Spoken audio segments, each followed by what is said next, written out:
जय हिंद साथियों, स्वागत है आपका हमारे YouTube चैनल रोजगार बुक में, जहां पर आपको मिलती है प्रतियोगी परीक्षाओं से संबंधित जानकारी व अपडेट्स। दोस्तों, आज के वीडियो में हम डिस्कस करने वाले हैं CISF ट्रेडमैन वैकेंसी 2025 के बारे में। तो जैसा कि आप सभी जानते हैं, CISF में 1048 पदों पर वैकेंसी आ चुकी है जो ट्रेड्समैन के लिए होगी। ठीक है, तो इसकी विस्तृत जानकारी, संपूर्ण जानकारी इस वीडियो में मैं आपको बताऊँगा। तो अभी तक आपने हमारे चैनल को सब्सक्राइब नहीं किया, चैनल को सब्सक्राइब कर लें ताकि लगातार आपको अपडेट्स व वीडियोज़ मिलते रहें।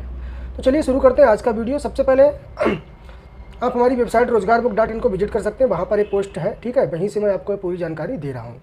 तो सबसे पहले हम वैकेंसी की बात करते हैं, वैकेंसी का संक्षेप में अवलोकन करते हैं। तो विभाग का नेम हमारा रहेगा केंद्रीय औद्योगिक सुरक्षा बल यानी कि CISF। ठीक है, पद का नाम रहेगा कांस्टेबल ट्रेड्समैन, यानी ट्रेड्समैन की इसमें वैकेंसी रहेगी। कुल वैकेंसी इसमें 1048 रहेगी। आवेदन की शुरुआत आपकी 5 मार्च 2025 से आपका आवेदन शुरू हो जाएगा और 3 अप्रैल 2025 तक आप इसमें आवेदन कर पाएंगे। परीक्षा तिथि की बात करें तो अभी कोई ऑफिशियल घोषणा नहीं की गई है, तो जैसे ही कोई ऑफिशियल अपडेट मिलेगी आपको सूचित कर दिया जाएगा। योग्यता की बात करें तो इसमें 10वीं योग्यता रहेगी और जो स्किल टेस्ट रहेगा आपका ट्रेड से संबंधित उसका टेस्ट रहेगा। ठीक है, आयु सीमा की बात करें तो 18 से 23 वर्ष के जनरल कैटेगरी के कैंडिडेट इसमें अप्लाई कर सकते हैं। बाकी OBC, SC और अदर कैटेगरीज के लिए इसमें एज रिलैक्सेशन भी मिलेगा। चयन प्रक्रिया में आपका लिखित परीक्षा रहेगी, शारीरिक परीक्षा रहेगा, दस्तावेज, मेडिकल, ये सब आपका चयन प्रक्रिया में शामिल रहेगा। ठीक है, तो ये इसकी संक्षेप में जानकारी थी। चलिए अब विस्तृत में बात करते हैं वैकेंसी से संबंधित। तो सबसे पहले हम बात करते हैं महत्वपूर्ण तिथियों की। तो महत्वपूर्ण तिथियों में आवेदन प्रारंभ होने की तिथि आपकी रहेगी 5/3/2025, मतलब 5 मार्च से आपका आवेदन शुरू हो जाएगा। आवेदन करने की जो अंतिम तिथि रहेगी वो रहेगी 3/4 यानी 3 अप्रैल तक आप इसमें आवेदन कर सकते हैं। परीक्षा शुल्क भी आप इसमें 3/4 तक जमा कर सकते हैं। ठीक है, परीक्षा तिथि अभी ऑफिशियल अनाउंस नहीं है, एडमिट कार्ड की भी कोई जानकारी अभी नहीं है। तो जैसे ही एडमिट कार्ड या कोई भी जानकारी मिलेगी आपको अपडेट मिलती रहे। अपडेट पाने के लिए आप हमारे चैनल को सब्सक्राइब कर लीजिए। इसके बाद हम बात करते हैं CISF ट्रेडमैन भर्ती 2025 में जो आवेदन शुल्क रहेगा वो क्या होगा। तो सामान्य EWS और OBC कैंडिडेट के लिए इसमें 100 रुपये का शुल्क रहेगा। SC ST भूतपूर्व सैनिक के लिए भी कोई शुल्क नहीं रहेगा और सभी श्रेणी की महिला उम्मीदवारों के लिए भी कोई शुल्क नहीं रहेगा, मतलब 0 फी। ठीक है, भुगतान आप उम्मीदवार जो यानी भुगतान जो है वो आप debit card, credit card, net banking या अन्य जो भी माध्यम है जिनसे UPI वगैरह से आप इसका ऑनलाइन मतलब भुगतान कर सकते हैं। ठीक है, इसके बाद हम बात करते हैं आयु सीमा की, जो इस वैकेंसी से के लिए बहुत ही महत्वपूर्ण है। ठीक है, तो आयु सीमा का जो आपका आकलन है वो 1/8/2025 के अकॉर्डिंग होगा, यानी कि 1/8/2025 के अकॉर्डिंग आपकी आयु का माप किया जाएगा। ठीक है, तो न्यूनतम आयु इसमें 18 वर्ष रहेगी, अधिकतम आयु रहेगी 23 वर्ष। ठीक है, सिंपल सी बात करें हम तो इसमें जो 2/8/2002 से लेके 1/8/2007 के बीच में जिनका जन्म हुआ है वो इसमें एलिजिबल हैं। ठीक है, अगर हम बात करें इसमें एज रिलैक्सेशन की तो OBC के लिए 3 साल का एज रिलैक्सेशन रहता है और SC ST के लिए 5 साल का एज रिलैक्सेशन रहता है। अधिक जानकारी के लिए आप इसका ऑफिशियल नोटिफिकेशन है वो उसको देख सकते हैं, जिसका लिंक मैंने नीचे दे रखा है, डिस्क्रिप्शन में भी आपको लिंक मिल जाएगा। ठीक है, इसके हम बात करते हैं ट्रेडमैन में कुल पदों का विवरण की। ठीक है, तो इसमें हमने कुल पद आपको जो कांस्टेबल ट्रेड्समैन के रहेंगे इसमें पुरुष के 445 पद रहेंगे और महिला के 103 पद रहेंगे। कुल 1048 पद आपको इसमें मिलेंगे। अगर हम ट्रेड वाइज मतलब पदों की बात करें तो कुक में 400 पद पुरुष के लिए और 44 पद महिला के लिए रहेंगे। मोची 7 पद पुरुष और 1 पद आपका महिला के लिए रहेगा। इसी तरह से दर्जी में 19 पद पुरुष, 2 पद महिला के लिए। नाई के लिए 163 पद पुरुष और 17 पद महिला के लिए। ठीक है, इसके बाद धोबी में 212 पद और 24 पद महिलाओं के लिए। सफाई कर्मी में 123 पुरुष के लिए, 14 पद महिलाओं के लिए। पेंटर में 2 पद केवल पुरुष के लिए हैं। बढ़ई में 7 पद और 1 पद का रेशियो है। इलेक्ट्रीशियन 4 पद और 0 पद। ठीक है, इसके बाद माली में 4 पद, महिलाओं के लिए कोई पद नहीं। बेल्डर में 1 पद पुरुष का, चार्ज मैकेनिक में 1 पद पुरुष का, मोटर पंप अटेंडेंट में 1 पद पुरुष का है केवल। ठीक है, तो ये आपका ट्रेड वाइज वैकेंसीज है। इसके बाद अगर ट्रेड में आप कैटेगरी वाइज वैकेंसी देखना चाहते हैं तो उसके लिए आप इसका ऑफिशियल नोटिफिकेशन विजिट कर सकते हैं। वहाँ पर आप जोन वाइज वैकेंसी और ट्रेड में कैटेगरीज वाइज वैकेंसी भी देख सकते हैं। ठीक है, अब हम बात करने वाले पात्रता मानदंड यानी कि जो क्वालिफिकेशन इसकी है वो क्या रहेंगी।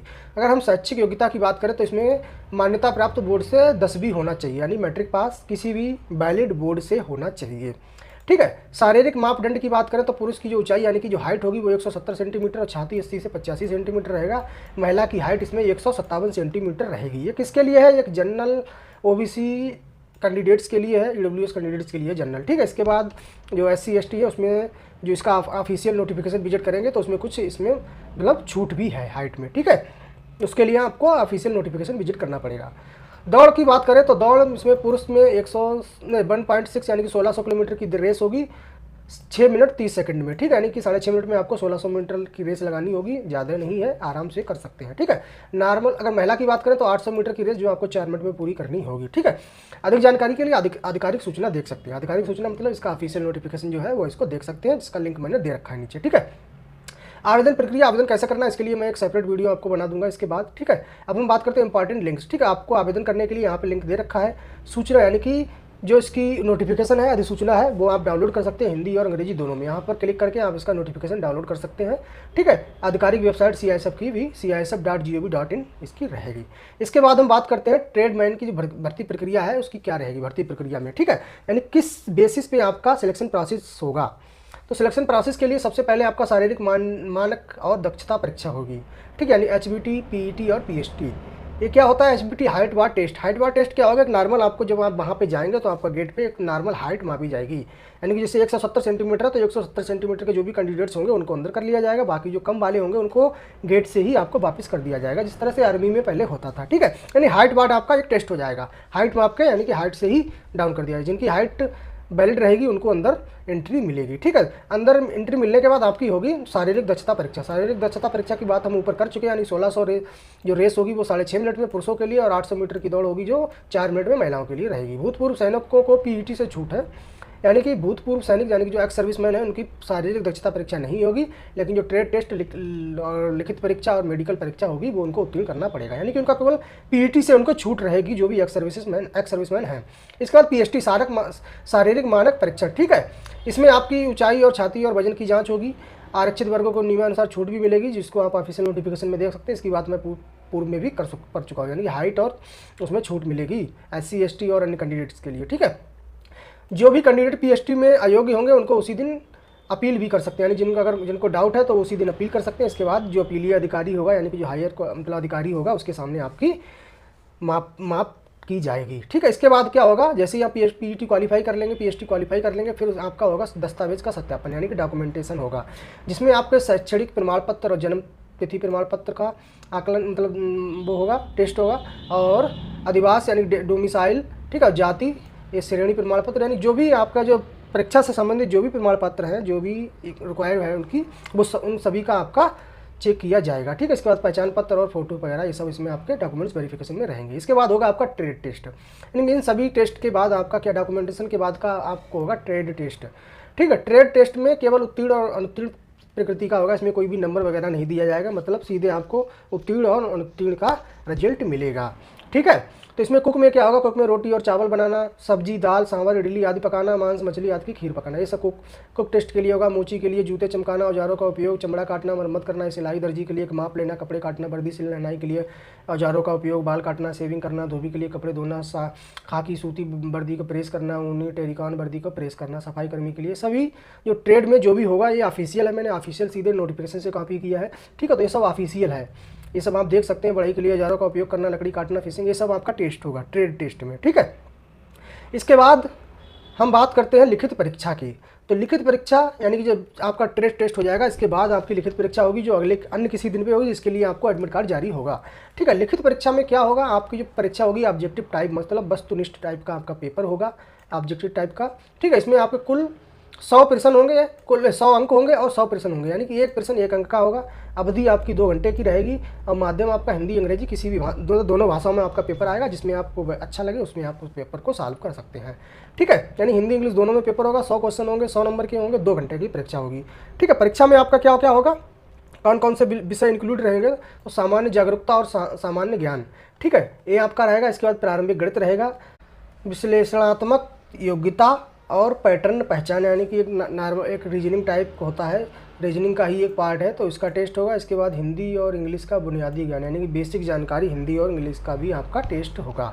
इसके बाद नकारात्मक अंकन यानी निगेटिव मार्किंग नहीं होगी, ठीक है। तो इसके जो रिटन एग्जाम रहेगा उसमें नेगेटिव मार्किंग नहीं रहेगी। 4 सब्जेक्ट रहेंगे, 100 प्रश्न रहेंगे, 100 नंबर के रहेंगे, 2 घंटे का आपका पेपर होगा। इसके बाद आपका मेडिकल होगा। इसके बाद आपकी अंतिम सूची बनेगी, मेडिकल जो क्वालिफाई कर लेगा, ठीक है, उसके लिए आप ऑफिशियल नोटिफिकेशन देख सकते हैं मेडिकल में क्या क्या होता है, ठीक है। अंतिम सूची जो आपका फाइनल मेरिट लिस्ट बनेगी वो आपका जो रिटन टेस्ट होगा, ठीक है। इसके बाद आप देख सकते हैं इसमें PET PST दस्तावेज सत्यापन, ट्रेड टेस्ट, लिखित परीक्षा और मेडिकल के सफलतापूर्वक पूरा होने के बाद भर्ती, सेक्टरवाज ट्रेडवार और श्रेणीवार, ठीक है, अलग अलग मेरिट सूची तैयार की जाएगी। यह मेरिट सूची लिखित परीक्षा में प्राप्त कुल अंकों और भर्ती सेक्टर में उपलब्ध रिक्तियों के आधार पर बनाई जाएगी, ठीक है। यानी कि जो आपकी मेरिट होगी वो सेक्टर वाइज मेरिट बनेगी, यानी कि मतलब आप फॉर्म अप्लाई करने किस जोन में यानी किस सेक्टर में आप फॉर्म अप्लाई कर रहे हैं उसके अकॉर्डिंग आपकी मेरिट बनेगी। मेरिट के बाद आपकी ट्रेडवार मेरिट बनेगी, उसमें भी आपकी श्रेणीवार यानी कि ओबीसी, एसटी, ईडब्ल्यूएस, इसके अकॉर्डिंग आपकी मेरिट बनेगी। और जो मेरिट जो बनेगी आपकी जो लिखित परीक्षा है उसके अकॉर्डिंग आपकी मेरिट बनेगी, ठीक है। तो ये पूरा कंप्लीट वीडियो था, मतलब भर्ती से संबंधित संपूर्ण जानकारी थी। आशा करता हूँ ये वीडियो आपके लिए यूजफुल रहा होगा। ऐसे ही इन्फॉर्मेटिव वीडियो के लिए आप हमारे यूट्यूब चैनल रोजगार बुक को सब्सक्राइब कर सकते हैं और अधिक जानकारी के लिए आप हमारी वेबसाइट rozgarbook.in को विजिट कर सकते हैं। वहाँ पर एक कंप्लीट जानकारी, सारे लिंक आपको मिल जाएंगे। तो आशा करता हूँ वीडियो आपके लिए यूजफुल रहा होगा। मिलते हैं अगले वीडियो में, तब तक के लिए जय हिंद।